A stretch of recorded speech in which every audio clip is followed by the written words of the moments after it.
Assalamualaikum warahmatullahi wabarakatuh. Selamat pagi menjelang siang. Gimana kabarnya kalian? Masih nyaman dan betah? Ini Bapak belum terlalu hafal ya dengan wajah-wajah kalian, karena kalian juga ya wajah baru bagi Bapak ya di kelas 10 ini ya. Semoga kalian bisa mengikuti pembelajaran HL dengan baik, bisa bercengkrama dengan guru yang baik, dan bisa berinteraksi ya. Karena apa? Kalau misalnya Bapak kadang-kadang lupa, ataupun Bapak kurang mengenal baik, ataupun ada yang kelewat materinya, Bapak juga kepengen kalian aktif ya. Karena kalian sekarang bukan siswa SMP lagi, karena sudah SMA. Nah, biasanya kami guru itu biasanya lebih menyukai kalian juga harus proaktif ya, mengingatkan kami guru-guru proaktif bekerja sama. Jadi biar pembelajaran di SMK itu nyaman dan enak ya. Kenapa? Kalau kamu milih SMK itu akan lebih banyak prakteknya ya.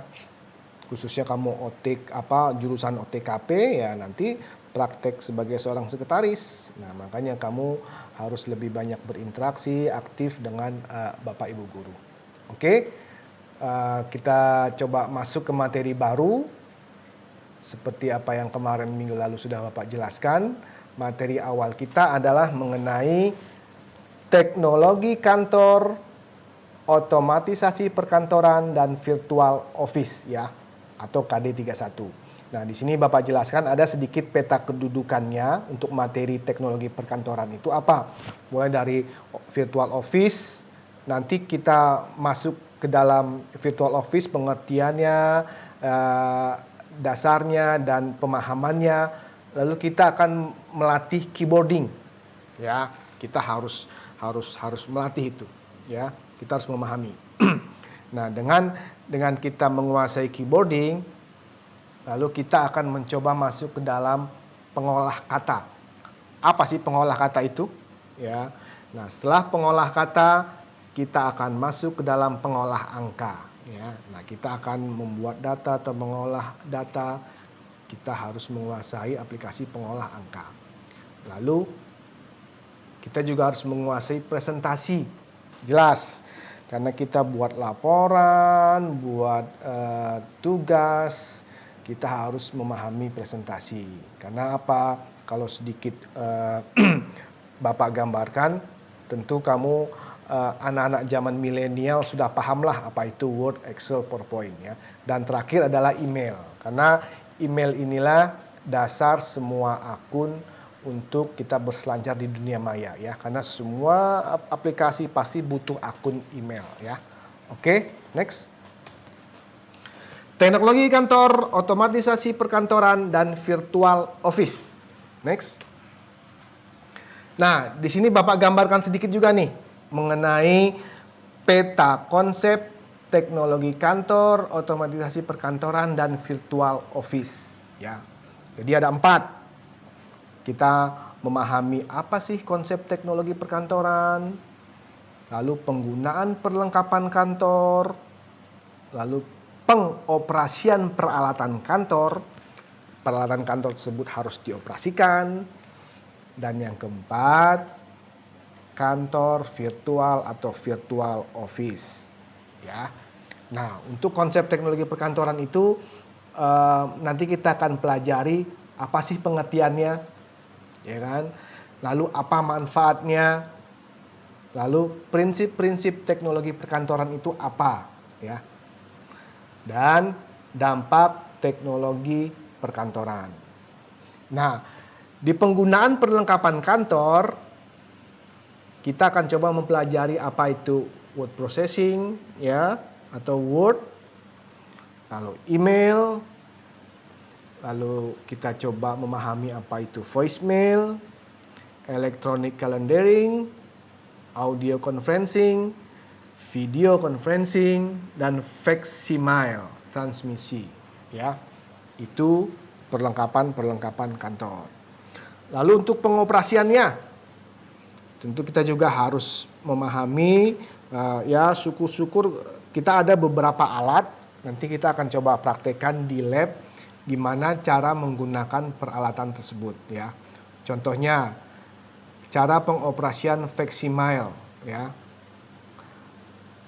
Lalu cara pengoperasian audio conferencing, cara pengoperasian electronic mail atau email, tentu kalian sudah punya semua. Lalu cara pengoperasian electronic calendaring dan cara pengoperasian video conference ya. Nah, contohnya ya mungkin seperti ini dikit ya. Dan terakhir, kantor virtual atau virtual office. Nanti akan dijelaskan pengertian kantor virtual atau virtual office itu apa. Lalu awalnya munculnya gagasan kantor virtual. Lalu cara menerapkan virtual office. Dan terakhir adalah manfaat menerapkan virtual office dalam dunia bisnis ya. Jadi tujuan akhirnya adalah untuk keperluan kerja atau untuk tujuan bisnis. Lanjut, next. Hakikat otomatisasi kantor. Otomatisasi dalam bahasa Inggris berarti automation. Itu identik atau sama dengan mechanization dan computerization.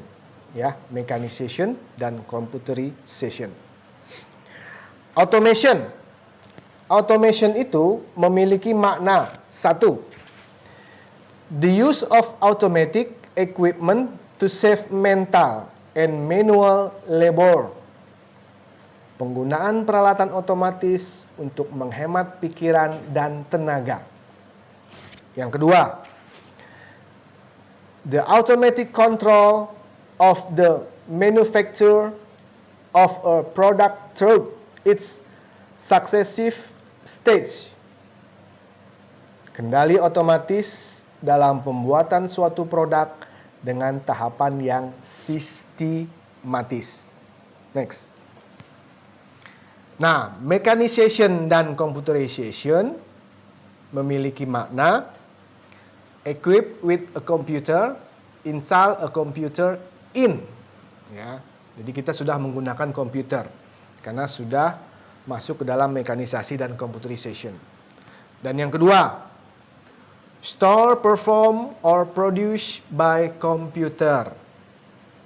Tentu dengan menggunakan komputer kita akan menyimpan, melaksanakan, atau menghasilkan dengan komputer. Ya, itu definisi-definisi yang Bapak ambil menurut Lernout dan Housepay Speech Product Nevada 1993 dan Complex for Windows 1993. Jadi itu definisi-definisi yang Bapak ambil menurut beliau ya.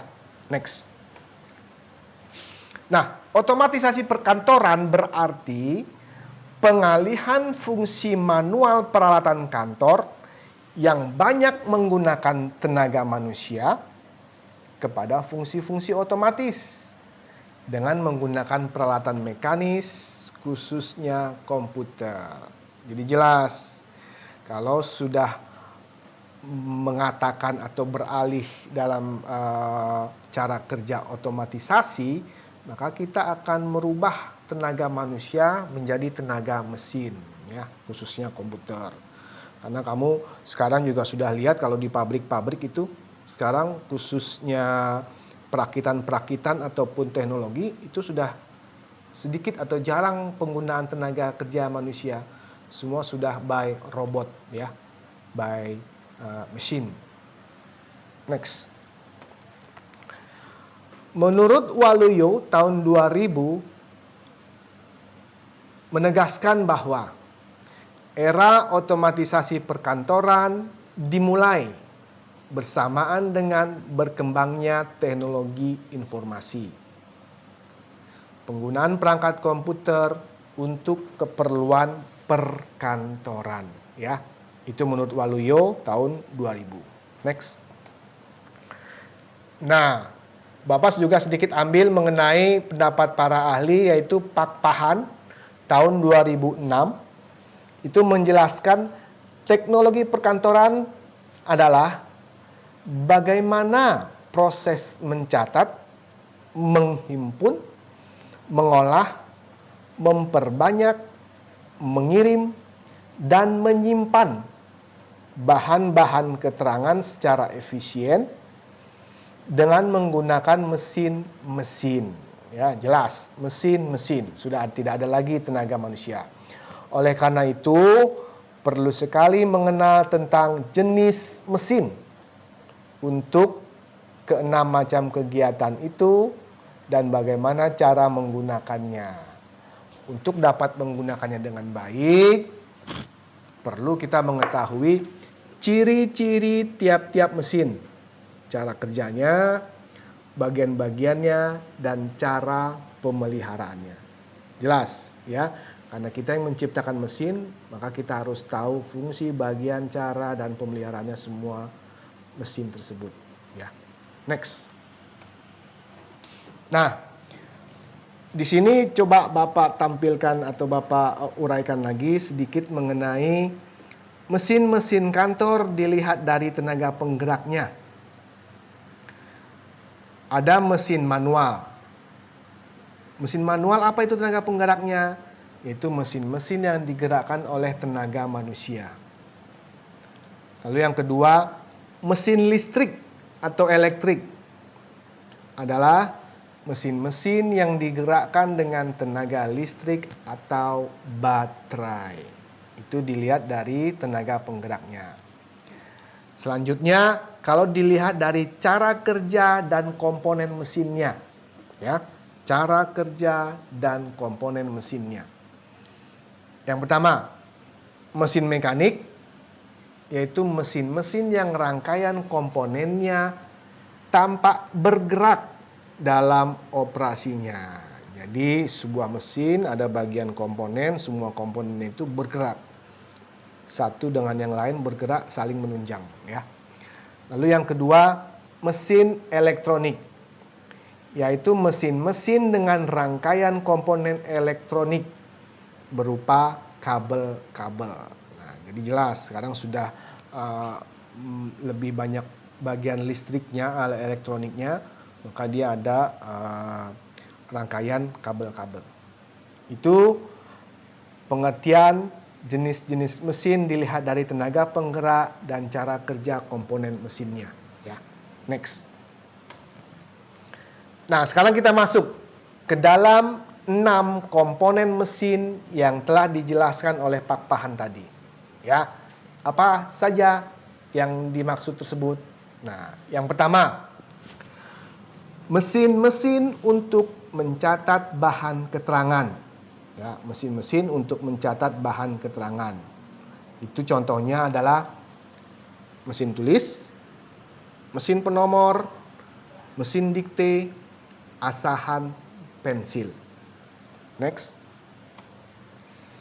Lalu yang kedua, ada mesin-mesin untuk menghimpun atau mengolek atau mengumpulkan bahan keterangan. Apa saja tuh mesinnya? Ya, pembuka surat, pemotong kertas, mesin penjilid, pencatat uang kas, dan hedge machine. Ya, ada 5. Itu definisi mesin-mesin untuk menghimpun bahan keterangan. Oke, yang ketiga, mesin-mesin untuk mengolah bahan keterangan. Jadi keterangan tersebut diolah. Nah, cara pengolahan itu dia menggunakan mesin. Apa saja? Mesin jumlah, komputer, dan mesin hitung. Itu definisi atau bagian-bagian yang dimaksud dengan mesin pengolah bahan keterangan. Ada 3 baru ya. Next. Sekarang yang keempat. Mesin-mesin untuk memperbanyak bahan keterangan. Apa saja? Mesin stensil, mesin perekam sheet, mesin stensil spiritus, mesin offset, mesin fotokopi, dan berbagai mesin cetak. Tentu sekarang mesin cetak sudah keluar high end terus semua. Kalau kalian ada bermain sekali-sekali ke percetakan atau printing digital, kalian bisa lihat. Nah, itulah berbagai mesin cetak. Next.